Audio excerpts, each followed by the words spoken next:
नमस्कार मित्रांनो, मुरंबा या मालिकेमध्ये आज आपण पाहणार आहोत की रेवा आता बरोबर टेरिसवर यायला लागलेली असते, जिथे अक्षय आणि रमा पार्टी करताय. रेवा त्याच दिशेने अगदी जवळ जवळ आलेली असते. समोर जे दृश्य बघते त्यानंतर ती बघतच जागेवर थांबलेली असते. अॅनिव्हर्सरी चाललेली असते. नवीन कपल असतं, एकदम यंग मुलगा आणि मुलगी असते. हॅपी अॅनिव्हर्सरी जानू. छान त्यांचं सेलिब्रेशन चाललेलं असतं तिथे. बघते की दुसरंच कोणाची तरी अॅनिव्हर्सरी आहे. माय गॉड, हे काय चाललंय आणि हे दोघे कुठे आहेत? अॅनिव्हर्सरी तर कोणाची तरी दुसऱ्याचीच आहे आणि हे दोघे तर नाहीच आहेत. काय घोळ आहे तिलाही कळत नाही. अगदी ती बधीर झालेली असते. हे सगळं बघून अक्षय आणि रमाला मी रेड हँड पकडणार या उद्देशानेच ती वर आलेली असते. समोर बघते तर काय, दुसरं कोणाचं तरीच अॅनिव्हर्सरी असते. त्या पार्टीत फिरून बघते ती कुठे दिसतात की काय. सगळीकडे सगळे लोक अनोळखी असतात. एकही व्यक्ती तिच्या ओळखीची नसते. अगदी चक्कर आल्यासारखं झालेलं असतं. ती काय इमॅजिन करून आली आणि समोर काय दिसलं. अक्षय आणि रमासाठी खास तिथे आलेली असती आणि ते दोघे तिला दिसलेलेच नसतात. इकडे बाहेर वाट बघत असते. कधी रेवाचा फोन येतो आणि कधी पिस्तूल घेऊन मी त्या मुकादमांना संपवायला निघते. झाडाखाली एवढे डास चावत असतात तरी सुद्धा वाट बघत बसलेलीच असते रेवाची. बात वेळ न लावता रेवा लगेच माघारी आलेली असते आणि चंदा जिथे थांबली तिथे बरोबर येऊन गाडी थांबवते. Welcome welcome Reva darling, welcome. काय रेवा, मुकादमांचा खेळ संपवायचा ना? आली ना ती वेळ? योग्य वेळ आलीच आहे ना? चंदा फार आनंदाने आणि हसून अशी विचारत असते. मस्तपैकी हाताची घडी घालते आणि चंदाची ऍक्शन बघत असते. पटकरांच्या घरून आणलाय मी पिस्तॉल. आज एक एक करून सगळ्या मुकादमांना संपवायचं म्हणजे संपवायचं. तू म्हटलीस ना, तो शब्द मी पाळलाय. आता फक्त संपवायचंय. लोड करून आणलाय बघ. डायरेक्ट मुकादमांना ढगात पाठवायचंय. गेम खल्लास. हे ग रेवा, घे. त्या मुकादमांवरचा जो वर्षानुवर्षाचा राग आहे ना, आता कुठे संपून टाकायची वेळ आली आहे. योग्य ती वेळ आली आहे. रेवा एकटक या चंदाकडे बघत थांबलेली असते. एका मिनिटात शांत करून टाकायचं. एका मिनिटात. किंवा मागे पुढे बघत नाही आणि सटकन अशी कानाखाली ठेवून दिलेली असते चंदाच्या, की चंदाने गैरसमज करून दिला अक्षय आणि रेवामध्ये, म्हणून ती इतक्या लांब गेली इतक्या रात्री. रेवा, मला का मारतेस? मी काय केलंय? आता चंदा रडवेली झालेली असते. तू मूर्ख आहेस चंदा. तुला मार खाणं साहजिकच आहे. अजून मारायला हवंय तुला. संशयाचा किडा माझ्या डोक्यात टाकलाय ना, त्याने सगळंच वाटोळं होतंय. वेळ व्हायला गेला, प्लॅन व्हायला गेला, फक्त आणि फक्त तुझ्या फालतू चुकीमुळे, गैरसमजामुळे. फक्त माझ्या डोक्यात जो किडा भरवती ना, त्याच्यामुळे सगळं झालंय. ते काय झालं कळेल का? काय झालं म्हणजे काय? तू काय सांगितलं? रमा आणि अक्षय अॅनिव्हर्सरी साजरी करताय त्या अमक्या अमक्या रिसॉर्टमध्ये. ओके, महाबळेश्वरला. मी बरोबर त्या रिसॉर्टमध्ये गेले. बरं ना, मी गेले होते तिथे. एक्झॅक्टली त्याच पॉइंटवर गेले होते. वेगळंच कपल होतं. रमा अक्षय आजूबाजूला सुद्धा दिसले नाही मला. कळालं कोणीतरी दुसरंच कपल होतं. छान पार्टी चालली होती, गिफ्ट चालले होते. वा वा वा, छान अशी पार्टी होती. मस्त त्यांच्या पार्टीत गेले मी. कोणामुळे घडलं? फक्त आणि फक्त तुझ्यामुळे. योग्य ती माहिती केली नाही, योग्य ती माहिती तुझ्या माणसांनी जमवली नाही आणि चुकीची माहिती मला दिली आणि सगळाच गैरसमज झाला. आरोहीच्या टेन्शनमध्ये, अक्षय त्या कोर्टाच्या टेन्शनमध्ये, आणि अॅनिव्हर्सरी करायला वेळ आहे का त्यांना? काही सांगतेस तू? या चुकीमुळे, तुझ्या या संशयामुळे माझं किती मोठं नुकसान झालं असं तुला जरा अंदाज आहे का चंदा? पावलटसारखं काहीही येऊन मला सांगते, माझ्या डोक्यात भरवते आणि मी ते घेऊन पळते. अक्षय आत्ता कुठे जवळ यायला लागला, प्रेमाने बोलायला लागला, प्रेम करायला लागलाय. या सगळ्या ज्या गोष्टी त्याच्या समोर आल्यात, तो मला पायाची सुद्धा उभं करणार नाहीये. मी जो प्लॅन केलाय, एवढं काय सगळं सहन करते, याचा सगळ्याचा पचका होणार आणि मला हाताला धरून मुकादम बाहेर काढतील. त्यामुळे चंदा, असे नको ते उद्योग करत जाऊ नको आणि खोटी माहिती अजिबात देऊ नको माझ्याशी गाठे. परत जर मला काही खोटं सांगण्याचं किंवा अशी चुकीची बातमी पसरवण्याचा प्रयत्न केला तर चंदा याद राख, मी खोटं बोलले, मी चुकीची माहिती मिळवली. ठीक आहे, ठीक आहे रमा, सगळं मान्य आहे. शशिकांत मुकादमांचं बोलणं स्वतःच्या कानाने ऐकलं होतं ना. रमा अक्षयला डिस्टर्ब करायचं नाही, त्यांच्यासाठी सरप्राईज प्लॅनिंग वगैरे केलंय. अजिबात त्यांना कोणी फोन वगैरे करून डिस्टर्ब करायचं नाही. शशिकांतचं तू बोलणं स्वतःच्या कानाने ऐकलं होतं. तो कशाला खोटं बोलेल? त्याच्यावर तर विश्वास आहे ना तुला? खोटं बोलत होते का? त्यांना तर माहित नव्हतं ना तू ऐकतेस म्हणून. मग का मी खोटं बोलते? ठीक आहे, पण शशिकांत पण खोटं बोलताय का? चंदा स्वतःची बाजू पटवून देण्यासाठी इतकी धडपड करत असते आणि मी कशी बरोबर आहे किंवा अक्षय आणि रमा एकत्रच आहे हे दाखवण्यासाठी अगदी जीवाचं रान करत असते. सकाळी प्रेमळ सासऱ्यांच्या समोर उभं राहायचं आणि त्यांना डायरेक्ट विचारायचं. डायरेक्ट त्यांना विचार, काय बोलत होता? दूध का दूध आणि पाणी का पाणी? एका मिनिटात निकाल लागणार. बरोबर बोलतेस ग चंदा. बाबांना बोलताना मी स्वतः ऐकलं. अभिषेकला आणि आनंद दादाला असं का बोलले असतील की डिस्टर्ब करायचं नाही, अजिबात फोन वगैरे लावायचं साठी बोलले असतील? ते सगळं जाऊ दे. घरी जायचंय, सकाळी उठायचंय, आदर्श सून बनायचंय. अशी काय आदर्श सून बनायचंय? वा, एक नंबर. आता वेळ नाहीये, ऑलरेडी खूप उशीर झालाय. जाऊन मला झोप पूर्ण करून सकाळी जागही आली पाहिजे. ही चावी घे, निघते मी. जोरात लागली का ग? चंदा म्हणते नाही, थोडीशी लागली, जास्ती नाही. चल आता निघते मी, उशीर झालाय मला. आता चंदाकडे गाडीची चावी देते आणि ती निघून गेलेली असते. म्हणते अक्षय मुकादम, त्याची ती रेवा जरा जास्तीचेच हुशार निघाले आणि माझ्याच सगळं प्लॅन माझ्यावर उलटवला. आणि इकडे ही रेवा मला येड्यात काढती की मी चुकीची माहिती दिली. मला मिळालेली माहिती, मी सगळं जे ऐकलंय ते बरोबर आणि अगदी खरं होतं 100%. रेवाच फसलीये, मी नाही. दिलेली माहिती कधीच खोटी असू शकत नाही म्हणजे नाही. त्या मुकादमाने चांगलाच खेळ खेळला. या सगळ्याचा शोध लावणार म्हणजे लावणार, चंदा नाव सांगणार नाही. फार रागून चिडून तिथून निघून गेलेली असते. दुसऱ्या दिवशी सकाळी सकाळी अगदी गुड मॉर्निंग झालेली असते. तर मुकादमांची झालेली असते, रेवाची झालेली नसते. रात्री उशिराने आल्यामुळे रेवाला काही झोप लागलेली नसते. ती अजूनही झोपलेलीच असते. मुकादम घरातली सगळी भांडे घेऊन हिच्या बेडरूमच्या दारामध्ये उभी असतात आणि सगळी भांडी जोर जोरात वाजवत असतात. तिचं डोकं दुखायला लागलेलं असतं. कान बंद करते. मुकादम भांडी वाजवायचं बंद करत नाही, कारण ऑलरेडी रेवाला उठायला फार उशीर झालेला असतो. मुकादमांची जी सून आहे ती लवकर उठत असते आणि ही फार वेळपर्यंत झोपलेली असते. आता उठते, डोळे बंदच असतात. कोण एवढा आवाज करते आणि कोण डिस्टर्ब करते, झोपू सुद्धा देत नाही यार. बाहेर जाते आणि चांगला कानाखाली आवाज काढते, म्हणजे जरा अक्कल जागेवर येईल. कोणी झोपलेलं असल्यावर डिस्टर्ब करू नये, मॅनर्स नाही येत का? अगदी तावाने रेवा आता बाहेर निघालेली असते. दार उघडून बाहेर येते. समोर दिसतात की काय, शशिकांत, मयुरी, अनंत, अभि चौघे जण ताटं घेतलेली असतात आणि वाजवत असतात जोर जोरात, जेणेकरून रेवा पटकन बाहेर यावी.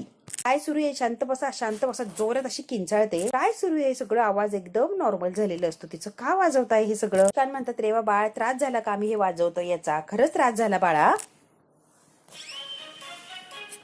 त्रास कसला हो, कोण वाजवतंय ते बघायला आली मी, त्रास नाही झालाय. मिळून इतकं तालात इतकं छान वाजवताय, आनंदच झाला की, त्रास कसा होणार? कारण म्हणतात बेटा, हा वाद्यमेळ का घडवून आणला, जाणून नाही घ्यायचं तुला का? आम्ही सगळे मिळून एवढे म्युझिक वाजवतोय ताला सुरात, जाणून नाही घ्यायचं? घे की जाणून. उशिरा उठली ना बाळा तू, उशिरा उठली म्हणजे घरातली कामं कशी होणार? सगळीच कामं आता लेट होणार, काही कामं तर होणारच नाही. आणि घरातली कामं झाली नाही म्हणजे घरात काळ्या सावल्या फिरायला लागणार. काळ्या सावल्या? बाबा सॉरी, फार उशीर झालाय, सॉरी. पहिल्यांदाच असं झालं की मला जाग आली नाही, एक्स्ट्रीमली सॉरी बाबा. म्हणतो सॉरी काय घेऊन बसलीये, मुकादमांच्या नियमांचं काय करायचं? मुकादमांचा नियम आहे आणि तो पाळायला लागणार ना. म्हणतो नियम काय, शेवटी मोडायलाच असतात, एवढं काय सिरियसली घ्यायचं? आता अनंत, अभि, मयुरी, शशिकांत एकाच जागेवर एकाच लाईन मध्ये येऊन उभे राहिलेले असतात. तिच्याकडे पाठ केलेली असते. आता ड्रामा करायचा असतो, यांना हसायला येत असतं. मग म्हणतात नियम ते नियम मोडायचे नाही. एकाने नियम मोडला की सगळेच नियम मोडतात. नियम हे सगळ्यांना लागू. शिक्षा असेल ती चालेल. रेवा इतकी घाबरलेली असते. कोणी काही सांगेल का काय शिक्षा आहे मुकादमांच्याकडे? शिक्षा सांगा तिला, शिक्षा सांगा. इतकी घाबरलेली असते, काय शिक्षा आहे काय माहिती. त्या घराचा नियम असा आहे की सुनेने उशिरा उठली, नियम मोडला तर थंड थंड पाण्याने 4 बर्फाच्या बादल्यांनी आंघोळ करायला लागते. आणि म्हणतो शिक्षा म्हणजे शिक्षा आणि नियम आहे तो मोडायचा कसा? शशिकांत म्हणतात हो ना बाळा, हे फार वाईट आहे, पण परंपरा मोडू शकत नाहीये, आपल्याला हे करायला लागणार आहे. रेवा बेटा, तुला हे सगळं काही सहन करायला लागणार. नियम तो नियम असतो ना, नियम मोडून कसं चालणार? आदर्श सून बनायचंय ना. आता रडायला लागलेली असते. प्लीज माझ्यासोबत हे करू नका. मयुरी म्हणते बर्फाने भरलेल्या बादल्यांमध्ये आंघोळ करायला रेडी आहेस का तू? चल बरं रेवा. मयुरी आणि बाबा तिला ओढत घेऊन चाललेले असतात. तिला बाहेर अंगणात बसवणार असतात आणि बर्फाच्या 4ही बादल्या तिच्या अंगावर टाकणार असतात. अक्षय छान अशी अॅनिव्हर्सरी सेलिब्रेट करून सकाळी सकाळी निघालेली असतात माघारी आहे. छान अशी झोपलेली असते. अक्षय तिच्या डोक्यावर असा प्रेमाने हात फिरवतो. एका जागेवर येऊन अक्षयने गाडी थांबवलेली असते. तरी सुद्धा रमा अगदी गाढ अशी झोपलेली असते. तिला काही जागच आलेली नसते. रमा तर झोपलेली असते. अक्षय तिच्याकडे एकटक असा बघत असतो. हे मात्र मुकादमांची सून रेवा फार फार वाईट परिस्थिती झालेली असते. नियम असतो आणि नियम मोडलेला नसतो. जबरदस्तीने तिला ओढत आणलेलं असतं, अंगणात बसवलेलं असतं. 4 बर्फाने भरलेल्या बादल्या ज्या असतात त्या अगदी कडेने तिच्या ठेवलेल्या असतात. एक एक करून तिच्या अंगावर ते ओतणार असतात. को नको म्हणत असते, अगदी रडकुंडीला आलेली असते. प्लीज प्लीज प्लीज, पण कोणी काय ऐकत नसतं. नियम कसं मोडायचं ना बाळा? वागायला नको होतो आणि आम्हाला सुद्धा असं वागायला अजिबात आवडत नाहीये बाळा, पण आता आम्ही काही करू शकत नाहीये, पर्याय नाही ना. कुठे पडलीस बाळा? तू का उशिरा उठली? अभि म्हणतो मलाही तोच प्रश्न पडलाय, तू कुठे कमी पडलीस? ती झोप नाही लागली की झोपायलाच उशीर झाला? अनंत विचारतो. काय कारण आहे जरा सांगतीस का? त्याचं सत्य कळालं तर मला एका मिनिटात घरातून हक्कलपट्टी करतील की मी अक्षयच्या मागे गेले होते, त्यामुळे काही न बोलणे सगळ्यात बेस्ट. रेवा आता मनातल्या मनात विचार करते आणि हे स्वतःलाच बोलत असते. रेवा सांग कारण काय? कशी उशिरा उठली? रात्री उशिरा झोपली का तू? काय प्रॉब्लेम होता? कुठे गेली होती का बाहेर तू? तिला कारण सांगू द्या ना, का तिला सारखं विचारताय? सांगतेय का? हो, तुम्ही जरा शांत बसला तर ती सांगेन ना. रडकुंडीला आलेली असते, रडत असते, रडायचं नाटक करत असते, पण आता या शिक्षेतून तिला बाजूला व्हायचं असतं. खरंही बोलायचं नसतं आणि शिक्षाही चुकवायची असती. रेवाला कळतच नाही की मी नेमकी काय करू म्हणजे माझी शिक्षा चुकेल. तरी काय करणार? काल रात्री झोपच लागली नाही, मी रात्रभर जागे होते, मग कशी झोपणार? आणि मग सकाळी उठायला उशीर झाला आणि तुम्ही लोक मला ही शिक्षा देताय. अरे रे रे रे रे, का झोप नाही लागली बाळा? दिवसभर दमली नव्हतीस? फार वाईट झाला. फार फार वाईट. काय म्हणतात शिक्षा तर भोगायला लागणार. तू झोपली की नाही झोपली, काय केलं काय नाही, कोणाला काय देणं घेणं, शिक्षा शिक्षा, नियम नियम, बाळा शिक्षा भोगायला तयार हो. तभी शिक्षा केल्यानंतर काय काय होतं तिला जरा सांगा सांगा बाळांनो. राजगरीच्या या एवढ्या कडक उन्हाळ्यात थंडीने हुडहुडी भरणार तिला, थरथर थरथर थरथर उडणार. ही थंडी कशी भरते, हुडहुडी कशी भरते, लगेच चाललेलं असतं करून दाखवायचं का. राण्याची सून स्वर्गवासी होणार, फार भयानक आणि भयानक असं समोर सगळं दिसणार. अरे बापरे, काय रेवा हे तू का चूक केलीस ग, का नियम मोडलेस. ते रडत असतात, गयावाया करत असतात. आता काय करणार, आम्हालाही फार वाईट वाटतंय, पण नियम नियम नियम कोणासाठीही थांबत नाही. नियम हे पूर्ण करायलाच लागतात. सगळ्यांना नियम सारखे असतात. रेवा डार्लिंग, आता काय होणार तुझं. हे जण मिळून चांगलीच रेवाची जिरवत असतात, कारण रेवाने काल अक्षयचा पाठलाग केलेला असतो. नको तो उद्योग करायला गेलेली असते, त्यामुळे हे चौघे काही तिला सोडणार नाही. तिची जिरवणार म्हणजे जिरवणारच. स्वतःला फार शाणी समजत असते. रात्रीतून त्याचा पाठलाग केलेला असतो, रिसॉर्टवर पोहोचलेली असते. आता तिची जिरल्याशिवाय काय राहत नसते. तरी मग ते अजिबात आवडत नाही रेवा तुला त्रास द्यायला, हे थंड पाण्याने आंघोळ घालायला, पण नियम आहे आणि मला पाळायला लागणार. तेव्हा माझा नाईलाज आहे. Sorry sorry sorry. जोरात अशी रेवा किंचाळलेली असते आणि पळत सुटलेली असते. मला नाही करायची अंघोळ, मला नाही करायची अंघोळ. अगदी धावतच निघालेली गेलेली असते. सगळे चौघेचे चौघे हसायला लागलेले असतात. अशी काही तिची फजिती केलेली असते की परत अशी काही उद्योग ती करायला जाणार नाही, अशी यांनी अद्दल घडवलेली असते. असं वाटलं खरंच आंघोळ करायला लागते की काय. शशिकांत म्हणतो, येडायस का, आपण काही तिच्यासारखे आहोत का, मूर्ख. नसतं थांबवलं तर मी स्वतःहून थांबवलंच असतं की. हा मयुरी विचारते, बाबा आता पुढे काय. आली की नवीन ड्रामा सुरू, आता काय थांबायचं नसतं. इकडे गाठ झोप लागलेली असते आणि अक्षय तिच्याकडे एकटक असं बघत असतो. म्हणजे तुम्ही मला उठवलं का नाही, अगं झोपली होती इतकी छान, मग कशी उठवणार. एकटक बघता आलं असतं का. नाही ना, म्हटलं झोपू द्या आणि आपल्यालाही एकटक बघायला मिळेल. घरी जाऊ, लवकरात लवकर पोहोचायचंय, कळतंय का, इथे थांबायचं नाहीये, घरी जायचंय आपल्याला. चला आपण घरी जाऊया प्लीज. अक्षय थोड्या वेळ थांबू ना. घरी गेलं की तुझ्याकडे असं बघता येईल का मला एकटक, नाही ना. अगदी चोरासारखं चोरून चोरून बघायला लागणार. एकटक बघत थांबण्यात मज्जाच काहीतरी वेगळी आहे. शांत तू पडलीयस, मी तुला एकटक निहाळतोय. वाव, हा क्षण परत नाही मिळणार आहे. घरी गेलं की काहीही होणार नाहीये. अक्षय आणि रमा गाडीच्या खाली उतरतात आणि थंडगार लिंबू सरबत मागतात. लिंबू सरबत घेतलेले असतात अक्षय आणि रमाने, आणि मस्त गाडीच्या बाहेर उभा राहून ते पित असतात. आरोहीशी बोलणं झालंय फोनवर. आरोहीला अजून फिरायचंय, सिंहगडावर जायचंय, सगळीकडे तिला फिरायचंय, एन्जॉय करायची. ती काय इतक्यात येत नसते. जे काय असेल ते असेल. मुक्काम जरी वाढवलाय आरोहीने, तरी पण घरी जायला लागणार ना. ए बाई, जरा घरची चिंता बाजूला ठेवतीस का. घरी जायचंय घरी जायचंय, जरा थांब की. जे काय वागली आहे यावर काय चर्चा करायची, तिला काय काय शिक्षा द्यायची, सगळं डिस्कस चाललं असणार आहे. अशी काही तिला शिक्षा द्यायची की ती परत आपल्याला वाटेला जाणार नाही. घरची चिंता सोडून द्या, आत्ताच सांगतोय मी. माझ्याबरोबर आहे ना, माझ्याबरोबरच राहा. अजिबात घरची चिंता करायची नाहीये. घरची लोक आहेत की त्या रेवाला चांगलं हँडल करायला आणि चांगली अक्कल जागेवर आणण्यासाठी. तू चिंता करायची गरज नाहीये. रिलॅक्स. आणि आत्ताच बघ, घरचं नको बघायला जाऊ. अक्षय आता रमाला रागावत असतो की आत्ताच मी तुझ्या सोबत आहे, मग छान एन्जॉय कर की, कशाला त्या घरची टेन्शन घेतीयस. ते म्हणतो, मला शंका होतीच रेवा असं काहीतरी पाऊल उचलणार म्हणजे उचलणारच, म्हणूनच मी सगळं काही प्लॅनिंग केलं होतं. गाडी आपली दुसरीकडे पार्क केली होती आणि नंतर रेवा जेव्हा समोर येते तेव्हा तिला काहीतरी वेगळं चित्र दिसलं. अगं रेवा किती शार्प आहे, तिच्यापेक्षा पुढचा विचार आपण करतो हे तिला माहितीच नव्हतं. अक्षयला आणि रमाला आता कालचा दिवस आठवलेला असतो की अक्षयने सहज त्या रेवाची गाडी बघितली आणि गाडी ओळखली. नंतर अक्षयच्या लक्षात आलं की रेवा इथे पोहोचली आहे. रेवा आहे इथून पळायला लागणार. एका मिनिटात ते पळालेले असतात. ते आपल्याऐवजी दुसराच कपल दिसला. हा मग काय, पचका आणि पोपट दोन्हीही झालं तिचं. कसं वाटलं असेल तिला. छान, तुम्ही अलर्ट होता अक्षय म्हणून सगळं झालं. नाही तर तिने आपला पोपट केला असता, यात काही शंकाच नाही. तिने आपल्याला पकडलं असतं आणि त्यानंतर जो काय राडा झाला असता ना अक्षय, सांगायलाच नको. हो ग, तशी आहेस ती. कशी आली होती बघ की ऐन वेळेला. पण अक्षय, तुमच्यामुळे सगळं सावरलं, थँक्स. आपल्या समोरचा शत्रू इतका डेंजर आहे ना की आपल्याला अलर्ट राहायलाच लागतं ग. शत्रूने आपल्याला अलर्ट राहायला शिकवलंय, आपल्याला चंचल केलंय. अजून शत्रूशी लढताना रोज नवीन नवीन चॅलेंजेस मिळतात. वॉर झोन मध्ये की काय असं वाटतं. ही लढाई जिंकायची आहे म्हणजे जिंकायची आपल्याला. म्हणते ही लढाई जिंकणार आहे आपण, आणि जिंकतोय फक्त आणि फक्त अक्षय तुमच्यामुळे. तुम्ही सगळे एफर्ट्स घेताय, तुम्ही हे सगळं करताय, तारेची कसरत चालली आहे, म्हणून आपण ही लढाई जिंकणार, यात काही शंकाच नाही.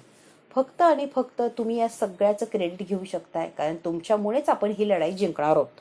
अक्षय, खरंच थँक्स, खरंच थँक्स. ताकदीच्या आणि बुद्धीच्या जोरावर हे सगळं चाललंय अक्षय. मी खरंच मानते तुम्हाला. You are great.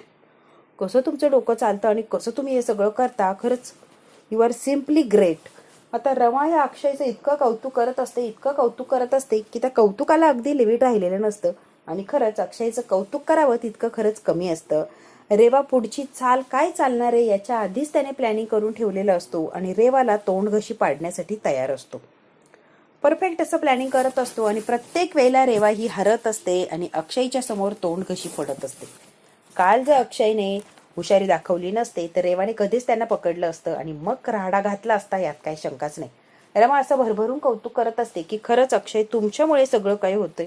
तुम्ही जी सतर्कता दाखवताय, तुम्ही जे डोकं वापरताय त्यामुळे वाचतोय, नाही तर रेवा काय आपल्याला सोडणार. वा, कसलं भाई वाटतंय बायको, काय गोड गोड कौतुक करतेय, तोंडातून नुसते फुलं बरसल्यासारखं वाटतंय. रमा असंच कौतुक करत राहा, मी तुझ्याकडे असंच बघत थांबतो. वा वा वा वा वा, एक नंबर, काय कमाल वाटतंय तुला, मी काय सांगू. तू केल्यानंतर माझ्या अंगावर मूठभर मास चढल्यासारखं वाटतंय. वा वा वा वा, कमाल कमाल कमाल, कर कर, भरभरून कौतुक कर. जाऊन मी काही चूक केली तर मग ती महागात पडेल, त्यामुळे जास्तीचं कौतुक करू नको. मी हुरळून जायचो, काहीतरी चूक करायचो, मग आपल्याला काय फक्त आणि फक्त पश्चाताप करायला लागायचा, बरोबर ना. पश्चातापाची वेळ येऊ नये यासाठी आता कौतुक करणं बंद कर. अडताने जर खरंच काही हुरळलो, मी चूक केली तर ऐकवायचं नाही, आत्ताच सांगतोय. अजिबात मग काही ऐकवायला जायचं नाही. आता जे कौतुकांची फुलं टाकतेस ना, ती फुलं आता बंद कर टाकणं. रमा आता रागाने अक्षयकडे बघत असते. अक्षय, तुम्ही पण ना एक नंबर. अशी काय बघतीयेस, हस ना जरा. एवढं नवऱ्याने कौतुक केलंय, अप्रिशिएट केलंय, मग आता हस की जरा, हसून त्यालाही छान वाटेल की. हस हस, अगं ए बाई, की जरा विनोद केल्यावर हसायचं असतं. थोड अशी हसलेली असते. अक्षय म्हणतो, वा, या क्षणाची वाट बघत होतो, तू कधी लाजणार, कधी हसणार. वा, अशी गोड हसली, लाजली की लगेच कविता करावीशी वाटते. रमा मध्ये अजिबात नाही, कविता बिविता अजिबात करायची नाही, आत्ताच सांगते मी. माझ्यावर कविता करायची नाही. ना ग, एका मिनिटात कविता बोलतोय, घरी जायचंय, घरी जायला उशीर झालाय ऑलरेडी, चला घरी. अक्षय म्हणतो, अगं कविता अगदी सेकंदात ऐकवल, 1 सेकंद पुष्कळ झालाय. अक्षय म्हणतो, अगं ऐक ना ऐक ना, अगदी 2 मिनिटात कविता होती. गोड गोड रमा जेव्हा असते, बासा, घरी जायचंय, ऑलरेडी उशीर झालाय, हे कविता वगैरे बंद करा. नवरा एवढा प्रेमाने कविता करतो, एवढं गोड लाजतीये बायको, कविता करते, 2 शब्द ऐकायला काय हरकत आहे, लगेच माझा मूड घालवतेस. मूड वगैरे घालवत नाही अक्षय, पटकन आवरायचं आणि घरी निघायचं. या ऑलरेडी खूप उशीर झालाय आपल्याला, काहीही करून घरी जाणं गरजेचं आहे. घरी काय झालं असेल काय नाही, मला टेन्शन आलंय. घरचं टेन्शन कसं आहे ग, दे की सोडून ते टेन्शन. नाही सोडून देता येते मला, सोडून देऊन कसं जमणार आहे अक्षय, आपल्याला लगेच घरी निघायचंय, चला. कान मुकादम चहाची वाट बघत असतात. रेवाने गुड सून असते, तिने छान असं तयार होऊन चहा आणलेला असतो तिच्या बाबांसाठी. फार घाबरलेली असते, कारण शिक्षेतून तर वाचलीये, दिवसभर तिला त्रास देणार यात काही शंकाच. नवीन ड्रामा, लगेच चहाचा कप खाली ठेवतात आणि लगेच डोक्याला हात लावतात. काय झालंय, असं का केलंय, चहा घ्या की, डोक्याला का हात लावलाय, आता कसलं टेन्शन आहे तुम्हाला. शिक्षा देता आली नाही, पळून गेली ना तू. शिक्षा देता आली नाही म्हणल्यावर नियम मोडल्यासारखं होतं, आणि तू शिक्षा भोगायला हवी होती, तू घराचा नियम मोडला. कोणती शिक्षा द्यायची नाही याचा विचार करतो, कारण शिक्षा तर द्यायला लागणार, ही नाही तर ती, काहीतरी शिक्षा तुला द्यायला लागणार. नियम सगळ्यांना सारखे असतात. तू उशीर केलाय, नियम मोडलाय, उशिरा उठलीये, त्यामुळे शिक्षा तुला भोगायला लागणार. आता तुला शिक्षा काय देऊ ना ते कळत नाहीये ग, त्यासाठी विचार करतोय, माझ्या डोक्याला त्रास देतोय की काय अशी तुला शिक्षा करू. प्लीज नका ना मला शिक्षा वगैरे करू, झालीये चूक, इथून पुढे नाही होणार आहे, मी नाही उठणार आहे उशिराने, प्लीज मला शिक्षा वगैरे देऊ नका, प्लीज प्लीज. रडवेली ही परत झालेली असते, कारण हिला माहिती, चौघे मिळून शिक्षा करणार म्हणजे मी काय वाचत नसते. बर्फाचं पाणी वगैरे निमोनियाचा त्रास होतो ना, नको ना बाबा, प्लीज दुसरा काम सांगा, मी करायला तयार आहे. अरे बर्फाच्या पाण्याने आंघोळ वगैरे, प्लीज प्लीज प्लीज नको बाबा, मला निमोनियाचा फार त्रास होतो. डोकं थांबतच नाही, सारखा विचार चाललाय. मुकादम घराची पद्धती शिक्षा ही करायला लागणार आणि तुला शिक्षा भोगायलाच लागणार. रमा अक्षयच्या अॅनिव्हर्सरी आहे त्याबद्दल काहीतरी बोलत होता, त्यांना डिस्टर्ब करायचं नाही असं काहीतरी बोलत होता, बरोबर ना. काय करायचं या पोरींना, चोरून ऐकलं तू चोरून ऐकलं. अरे रे रे रे, या पोरीला काय करू, शिक्षावर शिक्षा, चुकांवर चुका, तुला शिक्षा ही झालीच पाहिजे. शशिकांत जोरात असा आवाज वाढवतात आणि आता ओरडून तिला बोलत असतात. तू ती उडत की माझी वाक्य उडत उडत तुझ्या कानावर आली, तू चोरून ऐकलं हे खरं आहे ना. अक्षय आणि रमा पहिली अॅनिव्हर्सरी होती, एका रिसॉर्टला हॉटेलवर गेले होते. मग पोरं त्यांना त्रास देणार होते, मग म्हटलं अजिबात डिस्टर्ब करायचं नाहीये. रमा आणि अक्षय अॅनिव्हर्सरी साजरी करायला गेले आणि त्यांना का डिस्टर्ब करताय रे, नवीन कपल आहे, त्रास देणं योग्य नाहीये. ते आठवलं आणि त्याच विषयावर आम्ही बोलत होतो आणि ते तू चोरून ऐकलं. मुळात तू चोरून ऐकलं ना, हीच चूक केली आहे. परत तशीच घडतीये का, परत ते अॅनिव्हर्सरी सेलिब्रेट करायला गेले का, मला तर वाटत नाहीये. पण तुला वाटतंय की काय रेवा, की एक गोष्ट घडतीये म्हणून तुला वाटत असेल बाबा, की काय त्यांच्या पाठीमागे निशा करायला गेली होती की काय हॉटेलवर. तुला सकाळी उठायला उशीर झाला रेवा, मी काय विचारतोय, गेली होती का त्यांचा पाठलाग करत तिथे. हो मी नाही, हो बाबा, मी कशी जाणार इतक्याला, कशाला चौकशी करायला जाईल, काय बाबा तुम्ही काहीही शंका घेता. उठ, नाही नाही नाही नाही नाही डाऊट वगैरे घेणं इम्पॉसिबल. का त्यांच्यावर डाऊट घेईन मी? बाबा तुमचा चहा थंड होतोय, घ्या की. बाबा तुमचा चहा थंड होतोय. शशिकांत जे प्रश्न विचारतोय त्या प्रश्नापासून हिला पळायचं असतं, म्हणून शशिकांतला म्हणते की तुम्ही चहा घ्या, तो चहा थंड होतोय. आता हिला काय करू आणि काही नाही काही सुचत नसतं. शशिकांतने चांगलीच तिला अडकवलेली असते. आणि देते ना बाबा, थांबा थांबा, थंड झालं असेल. फार पुढे पुढे करत असते शशिकांतच्या. म्हणतात नवीन शिक्षा करायला लागणार, चोरून ऐकलं, त्यांचा पाठलाग केलाय की काय, तुला काहीतरी शिक्षा ही झालीच पाहिजे. कारण मनातल्या मनात म्हणतात मला ट्रॅप करायला आली होती, आली मोठी शहाणी. ती आहे ना त्याचा हेड मास्टर आहे मी, तुला माहित नाहीये रेवा. हा भाग तर इथेच संपतो. पुढच्या भागात काय होणार अगदी थोडक्यात बघू. रमा घरी आलेली असतात, नॉर्मल असतं सगळं. रेवा किचन मध्ये काम करत असते, अक्षय तिच्या जवळ उभा असतो आणि रमा येते आणि म्हणते मुंबईला गेला होता अक्षय. रेवाने सांगितलं काय झालं? हो, त्याचं केसचं काम होतं ना, त्या संदर्भात तो गेला होता. ते झालं ना? अक्षय म्हणतो हो, पार्टी हवी आज रात्री, तू आणि मी. त्यासाठी ते म्हणतो ट्रीट द्या तिला, डेटवर पण जा तिला घेऊन, कारण रेवा डार्लिंग आहे ना. अक्षय जा जा जा, डेटवर जा, एखादं हॉटेल वगैरे बुक करा. ते बसलेले असतात. रमा चिडचिड करते आणि रागाने तिथून निघून जाते. शशिकांत म्हणतात या ट्रीटच्या मागे रेवाचा काहीतरी प्लॅन नक्कीच असणार आहे. अक्षय साधी सुधी नाहीये, तुला एकट्यात घेऊन जातीये म्हणजे तिला काहीतरी करायचंय आणि ती काहीतरी करणार म्हणजे जबरदस्त असणार आहे. अक्षय ती तुला अडकवण्यासाठी हे सगळं करतीये. फार जपून डोकं लावून सगळं काही करायला लागणार आहे. अक्षय म्हणतं बाबा माझ्याही तेच डोक्यात आलं, कारण रेवा काही दिसती तशी साधी नाहीच आहे. चंदा रमाच्या घराच्या बाहेर दुर्बीण लावून बसलेली असते आणि रमा आणि अक्षय गप्पा मारताय हे तिला दुर्बिणीतून दिसत असतं. आता रेवाला चंदाने सांगितलेले असतं की ते टेरिसवर गप्पा मारताय. काय हो, रेवाला टेन्शन येतं की हे वर जाऊन बोलताय दोघे, म्हणजे काल जे बघितलं ते खरं असेल का? आता रेवाच्या डोक्यात असंख्य असे प्रश्न निर्माण होतात. चंदाने सांगितलंय म्हणल्यावर रेवा आता टेरिसवर जाणार आणि अक्षय रमाला रेड हँड पकडणार. बघू आता चंदाच्या सांगण्यावरून रेवा वर जाणार आणि दोघांना पकडणार का, आणि जर पकडलं तर मग काय आणि कसा धमाका होणार हे जर बघायचं असेल तर बघायला लागणार आपल्याला पुढचा भाग. हा भाग इथेच संपतो. व्हिडिओ आवडल्यास लाईक शेअर सबस्क्राईब नक्की करा. धन्यवाद मित्रांनो.